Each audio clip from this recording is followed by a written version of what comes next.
नमस्ते दोस्तों, welcome back to the channel. So आज की वीडियो के अंदर हम एक मर्सिडीज ML 350 का रेस्टोरेशन करने वाले हैं। ये गाड़ी पिछले 3 साल से इसी स्पॉट पर यहीं पर खड़ी है। इस गाड़ी का एयर सस्पेंशन बिल्कुल खराब हो चुका है, आगे पीछे से गाड़ी बिल्कुल नीचे बैठ गई है। इस गाड़ी के अंदर हम इसके जो एयर सस्पेंशन है उसको कन्वर्ट करेंगे नॉर्मल सस्पेंशन में। तो इस वीडियो के अंदर मैं इसको स्टार्ट कर दिखाऊंगा आपको। इसको हम ड्राइव करके वर्कशॉप पे लेके जाएंगे। इसके आगे के शॉकर हम चेंज करेंगे, ओवरऑल क्लीनिंग होगी अंदर बाहर से, और उसके बाद हम इसको टेस्ट ड्राइव पर लेके चलेंगे। तो चलो यार, बिना टाइम वेस्ट ना करते हुए वीडियो को शुरू करते हैं।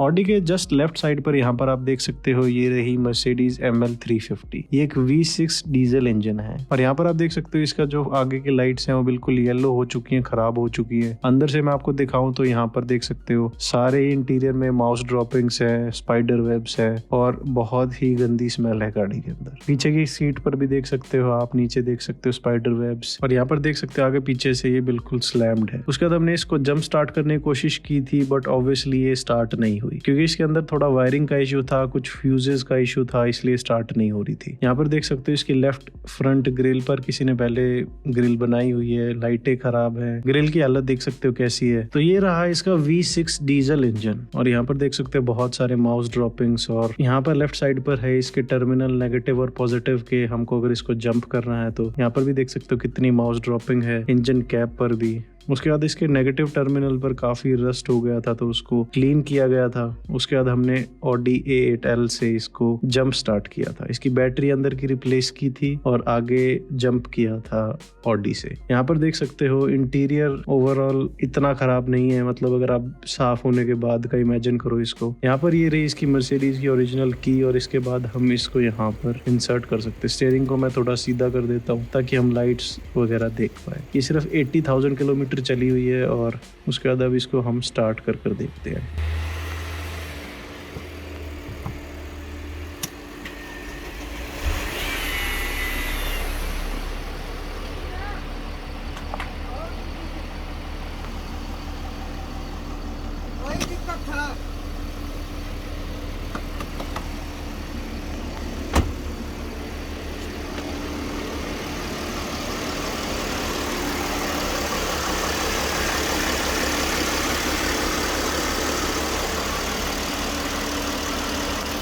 और as you can see the car is now running. इसके अंदर वायरिंग का इशू था जो कि चूहों ने काट दी थी, और इसके काफी सारे जो फ्यूजेस थे वो उड़े हुए थे, खराब थे, तो उसको रिप्लेस किया था। और इसका जो फ्यूल पंप है उसमें भी दिक्कत थी, बट हमने इसको प्राइम कर स्टार्ट किया तो गाड़ी यहाँ पर स्टार्ट हो गई थी। नीचे देख सकते हो फैन बेल्ट के पास भी कितने स्पाइडर वेब्स हैं, माउस ड्रॉपिंग है। तो ये गाड़ी बहुत टाइम से 3 साल, तो ओनर ने मुझे बताया कि 3 साल से खड़ी है यहाँ पर। उसके बाद हमने चारों टायरों के अंदर एयर इन्फ्लेट की थी और उसके बाद हम यहाँ से निकल गए थे। पीछे ML चल रही थी, आगे ऑडी A8 चल रही थी। 3 साल के बाद इस गाड़ी को रोड पर देखना एक बहुत ही अलग चीज थी। उसके बाद गाड़ी को वर्कशॉप पर ले आए थे और यहाँ पर देख सकते हो इंटीरियर के अंदर हालत अब कितनी ज्यादा खराब है। सारे मैट रिमूव करने के बाद है ये, तो इमेजिन कर सकते हो मैट पर कितना ज्यादा होगा। सीट, मैट सब कुछ खराब है। यहाँ पर देख सकते हो इसकी बैटरी रिमूव की गई है और भी सारी चीजें यहाँ पर है। ड्राइवर साइड पर मैं आपको दिखाऊं तो सीट आगे पीछे जाती है और हर टाइप की लाइट आई हुई है। सस्पेंशन का तो ऑब्वियसली चेक इंजन, और यहाँ पर देख सकते हो मैट की कंडीशन भी, कितनी सारी माउस ड्रॉपिंग्स है। तो इसको थॉरली अभी फिलहाल साफ किया गया था गाड़ी को खड़ी करने से पहले, क्योंकि हमारी गाड़ियां भी आती हैं यहाँ, किसी के अंदर चूहा वगैरह घुस ना जाए, तो इसलिए। ग्लव बॉक्स में और सेंटर कंसोल में कहीं पर कोई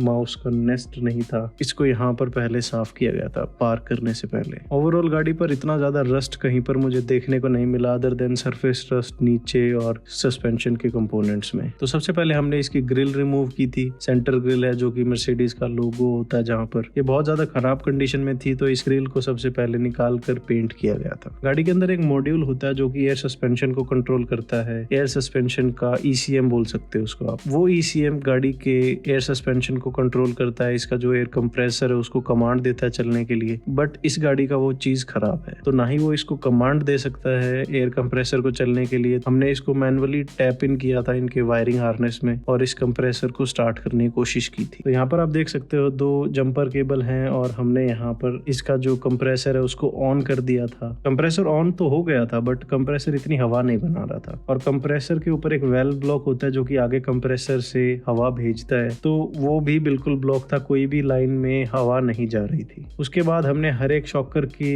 जो ऊपर नोजल होती है उसको चेक किया था कि यहाँ से एयर लीक तो नहीं हो रही है, बट कहीं से एयर लीक नहीं हो रही थी क्योंकि कहीं पर एयर पहुंच ही नहीं रही थी। ये बाद में रियलाइज हुआ हमको जब हमने इसका वेल्व ब्लॉक खोला और सब कुछ चेक किया। तो कंप्रेसर भी खराब है, वेल्व ब्लॉक भी खराब है, इसका मॉड्यूल भी खराब है और लाइनें बीच बीच में से कहीं पर कटी हुई थी। इस सब को चेंज करने के लिए आपको कंप्रेसर चेंज करना पड़ेगा, अंदर का मॉड्यूल चेंज करना पड़ेगा, इतना सब कुछ हैसल करना पड़ेगा और गाड़ी इतनी वैल्यूएबल नहीं है अभी फिलहाल। ये कंप्रेसर की ब्रीदर पाइप होती है जो कि फेंडर के पीछे होती है। उसके बाद हमने इंडिविजुअल जो शॉकर की लाइनें हैं उनको रिमूव किया था। उसके बाद इसमें जो हमारी एयर लाइन है उसको लगाया गया था और उसके साथ हमने इसके शॉकर को एयर से फिल करने की कोशिश की थी कि वो उठते हैं या नहीं।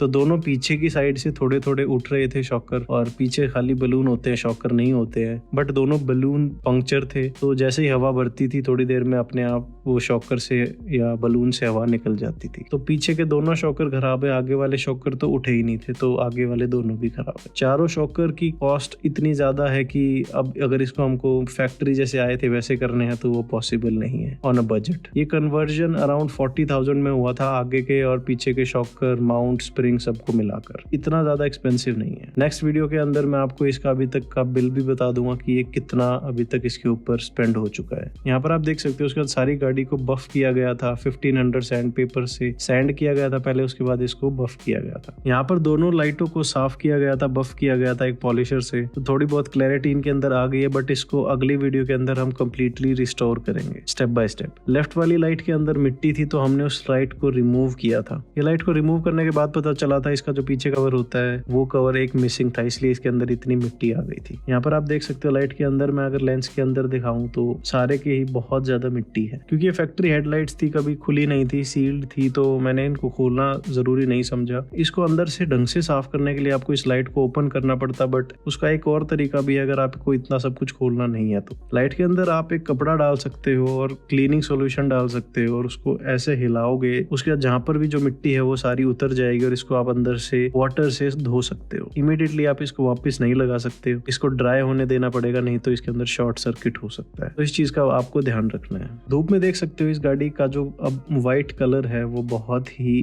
अच्छा लग रहा है और उसके अंदर थोड़ी बहुत डेप्थ आ गई है पहले से कंपेयर करें तो। उसके बाद लाइट को प्रॉपरली एयर आउट किया गया था और यहाँ पर देख सकते हो दोबारा से आगे की लाइट दूसरी वीडियो के अंदर बहुत ज्यादा क्लीन होने वाली है। ओवरऑल पेंट की कंडीशन देख सकते हो, अंदर से आप देख सकते हो जो इसका इंटीरियर था वो पहले से और अब में डिफरेंस है उसके अंदर। उसके बाद यहाँ पर इसके जो ग्रिल मिसिंग थी उनको बनाने की कोशिश की गई थी। इसकी पुरानी ग्रिल नीचे वाली एक 4500 5000 ऐसे मिल रही थी और वो भी अच्छी कंडीशन के अंदर नहीं थी, तो कस्टमर को इसके ऊपर पैसे लगाने का भी बिल्कुल भी मन नहीं था, तो हमने सोचा कि उनको यहाँ पर फैब्रिकेट कर सकते हैं। इसका कोई चार्ज नहीं लिया गया था कस्टमर से, ये हमने हमारे एंड पे किया है। जो इसका फर्स्ट प्रोटोटाइप मान लो या कुछ भी मान लो, सैंपल मान लो, वो ग्रिल का ऐसा बना था। ये भी इतनी खराब नहीं लग रही थी, बट इसके बाद हमने इसका एक सेकंड वर्जन और प्रिपेयर किया था और नेक्स्ट वीडियो के अंदर मैं आपको दिखाऊंगा। जो इससे पहले ग्रिल थी उससे तो ये काफी ज्यादा सही लग रही है, जो हमने स्टार्टिंग में आपको दिखाई थी। मुझे नीचे कमेंट करके बताओ ये ग्रिल ठीक लग रही है और पहले थी वो ठीक लग रही है। उसके बाद इसके सनरूफ को रिमूव किया गया था, मतलब ओपन किया गया था, बहुत ही मुश्किल से ओपन हुआ है ये। और यहाँ पर देख सकते हो इतनी सारी मिट्टी थी इसके अंदर। उसके बाद इसके सनरूफ को कंप्रेस्ड एयर से साफ किया गया था।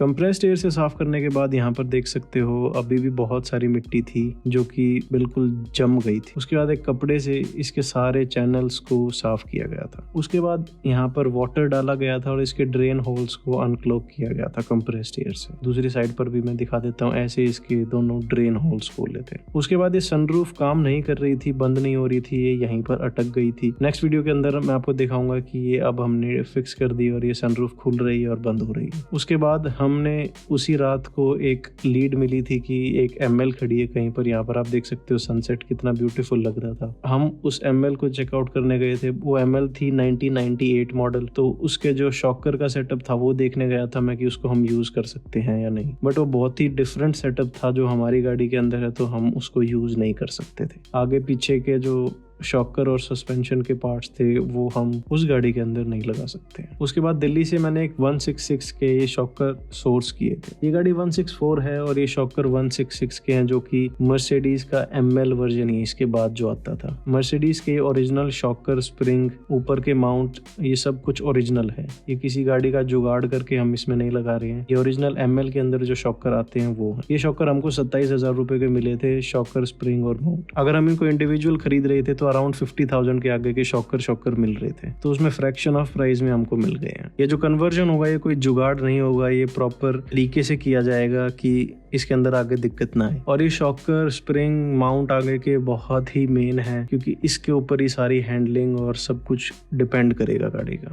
तो आई वांटेड कि इसके अंदर एक मर्सिडीज का ओरिजिनल पार्ट लगे, इसलिए मैं इस सेटअप के साथ गया हूँ आगे। तो अगर आपके पास भी 164 है तो 166 के शॉकर आप उसके अंदर लगा सकते हो। 166 के अंदर ऑप्शन आता था कि आप मैनुअल शॉकर यूज करो या फिर एयर सस्पेंशन, जब आप गाड़ी खरीदते थे। उसके बाद यहाँ पर आप गाड़ी की कंडीशन देख सकते हो। जो पेंट है वो काफी ठीक लग रहा है पहले से जब गाड़ी आई थी, और यहाँ पर लाइट अभी ठीक लग रही है, बट नेक्स्ट वीडियो के अंदर ये और अच्छी लगेगी। यहाँ पर चारों ग्रिल मिसिंग है, सेंटर ग्रिल मिसिंग है, बोनट की ग्रिल मिसिंग है। यहाँ पर आप देख सकते हो लेफ्ट साइड के जो ग्रिल हमने बनाई थी वो एक टेम्पररी अभी यहाँ पर लगा दी गई थी कि उसको चेक कर रहे थे, अगर अच्छी लगी तो दूसरी साइड की भी बनाएंगे। बट इसका एक सेकंड वर्जन हमने फैब्रिकेट किया था और वो उसके साथ हम आखिरी में इसको इंस्टॉल करते हैं, जो कि नेक्स्ट वीडियो में मैं दिखाऊंगा। यहाँ पर पीछे आप देख सकते हो एक शीशा रखा हुआ है और ये मिरर यहाँ पर लगेगा। ये जो मिरर आप बाहर देख रहे हो ये एक E क्लास का मिरर है, और जो ड्राइवर साइड पर है वो ओरिजिनल ML का मिरर है। उसका ड्राइवर डोर ओपन करके मैं दिखा सकता हूँ आपको। यहाँ पर अब गाड़ी की कंडीशन पहले से काफी सही है। सनरूफ भी वर्किंग नहीं थी, बट उसको हमने बाद में ठीक कर दिया था। तो अंदर बाहर जाने की वजह से अभी कारपेट खराब है, नहीं तो पूरा का पूरा इंटीरियर अच्छे से क्लीन हुआ था।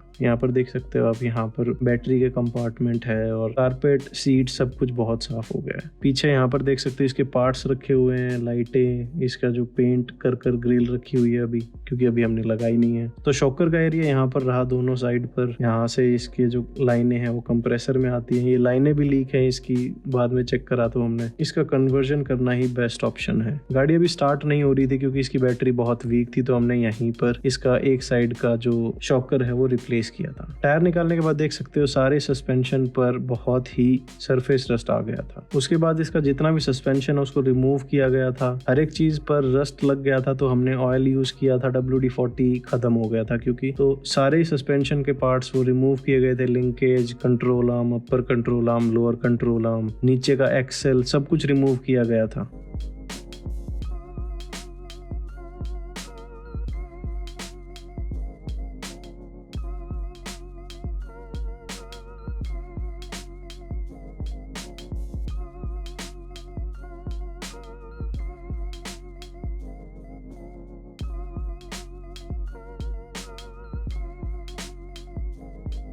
यहाँ पर देख सकते हो जो पुराना शॉकर है वो मैं यहाँ से निकाल देता हूँ, और ऐसा होता है पुराना शॉकर। पुराने और नए शॉकर की मैं यहाँ पर क्लिप डाल देता हूँ। देख सकते हो आप पुराने शॉकर और नए शॉकर में डिफरेंस। उसके बाद नए शॉकर को लेकर हम इसको इंस्टॉल करेंगे। इंस्टॉल करने के लिए, ये शॉकर लगाने के लिए हमको इसका जो स्टीयरिंग है वो भी खोलना पड़ा था, लोअर कंट्रोल आर्म खोलना पड़ा था। इसका जितना भी सस्पेंशन है वो सारा ही रिमूव हुआ था, क्योंकि जो पुराना शॉकर है वो कंप्रेस होकर डल जाता, बट इस शॉकर में स्प्रिंग है तो ये कंप्रेस नहीं होंगे।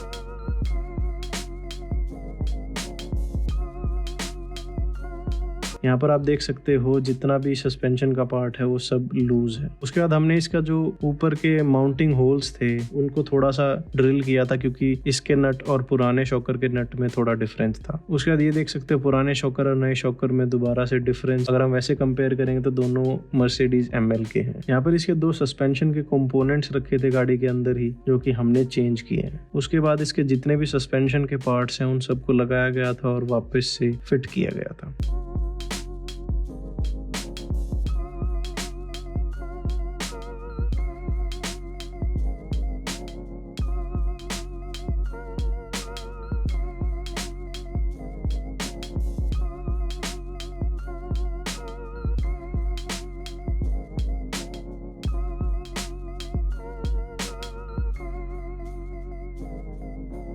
तो व्हील लगाने के बाद वापस अगर जैक से हम गाड़ी को हटाते हैं तो देख सकते हो गाड़ी इतनी उठी नहीं है अभी, क्योंकि दूसरी साइड पर अभी हमने शॉकर लगाया नहीं है। तो दूसरी साइड का शॉकर लगाएंगे तो ढंग से उठ जाएगी। उसके बाद इसकी बैटरी चार्ज हो गई थी और हमने इसको स्टार्ट कर लिया था। तो देख सकते हो अभी राइट साइड वाला भी शॉकर लगाया नहीं है और लेफ्ट साइड पर और राइट साइड में कितना डिफरेंस है। तो राइट साइड का भी सेम प्रोसीजर किया था और हमने राइट साइड का शॉकर लगा दिया था। उसके बाद गाड़ी को मैं ड्राइव पर लेके गया था, फर्स्ट ड्राइव पर, क्योंकि मैं गाड़ी चला के नहीं लाया था। तो गाड़ी इतनी खराब नहीं चल रही थी, इतनी पुरानी होने की वजह से या फिर इतने सालों से खड़े होने की वजह से भी गाड़ी इतनी खराब नहीं चल रही थी। ये सिर्फ 80,000 किलोमीटर चली हुई थी। इतनी स्मूथ राइड तो नहीं थी, बट हाँ ओवरऑल इंजन इतना खराब कंडीशन में नहीं है। तो गाड़ी को मैंने यहाँ पर रोक दिया और यहाँ पे देख सकते हो आप आगे और पीछे में डिफरेंस। ये रात के अराउंड 7 साढ़े 7 बजे की बात है। तो गाड़ी यहाँ पे बहुत ज्यादा अलग लग रही थी और यहाँ पर देख सकते हो आगे पीछे डिफरेंस। यहाँ पर मैं आगे पूरा का पूरा अपना हाथ लगा सकता हूँ और फिर भी जगह रह जाती है। पीछे देख सकते हो ये बिल्कुल बैठा हुआ है। और ये जनरेशन की एमएल काफी सही लगती थी। मतलब अगर आप मेरे से पूछो तो पुरानी गाड़ियों की लुक आती थी, ई क्लास की हो गई या फिर एस क्लास की हो गई, आज के कंपैरेटिवली वो ज्यादा अच्छी लगती है मेरे को। तो इंटीरियर भी सही है, इसका एसी अभी भी काम करता है, बट इसमें आई थिंक गैस अभी डालनी पड़ेगी, पूरी नहीं है। ओवरऑल गाड़ी गियरों में जाती है और सारे गियर ठीक लगा रही है, अभी भी गियर्स में कहीं पर दिक्कत नहीं है। ये गाड़ी इस पूरा साफ होने के बाद, सस्पेंशन ठीक होने के बाद, it will be a good daily driver. Workshop में आने के बाद यहाँ पर देख सकते हो आगे और पीछे से डिफरेंस, गाड़ी अब एटलीस्ट उठी लग रही है। तो नेक्स्ट वीडियो के अंदर इसका जो रियर सस्पेंशन है उसको टैकल किया जाएगा। जो पीछे का माउंट है उसको फैब्रिकेट करना पड़ेगा क्योंकि ऊपर कोई माउंट नहीं है। रियर स्प्रिंग के माउंट को फैब्रिकेट करने के बाद हम उसके लिए एक रबर का माउंट भी लेके आए थे ताकि गाड़ी के अंदर आवाज ना आए। रियर कन्वर्जन के अंदर दोनों शॉकर चेंज होंगे पीछे के, उससे एक फैक्ट्री फिनिश आएगी गाड़ी के अंदर। उसके बाद गाड़ी के जो हेडलाइट है उसको रिस्टोर किया जाएगा, दोनों हेडलाइट्स को, जैसे मैंने पहले बताया था। और बिफोर आफ्टर में आप देखोगे तो बहुत ज्यादा डिफरेंस है। इसके सनरूफ को रिपेयर करा जाएगा नेक्स्ट वीडियो के अंदर। नेक्स्ट वीडियो के अंदर हम इस गाड़ी के फ्रंट बम्पर को वापस लगाएंगे, ग्रिल को वापस लगाएंगे। जो ग्रिल फैब्रिकेट की है फॉग लैम्प के लिए वो आपको दिखाएंगे। और भी काफी चीजें हैं जो नेक्स्ट वीडियो के अंदर आने वाली है। तो अगर आपको ये वीडियो अच्छी लग रही है तो नीचे सब्सक्राइब कर सकते हो आप। सर आज के लिए बस इतना ही। आई होप इस वीडियो से आप कुछ सीख पाए हो। अगर वीडियो अच्छी लगे ना, ऐसी और वीडियो देखना चाहते हो, चैनल को सब्सक्राइब करो यार। अगर आप एक मर्सिडीज फैन हो या मर्सिडीज आप प्रेफर करते हो BMW ऑडी से, तो मुझे नीचे कमेंट करके बताओ। आप लोग ध्यान रखो अपना और अपनी गाड़ियों का, और मिलते हैं अगली वीडियो में।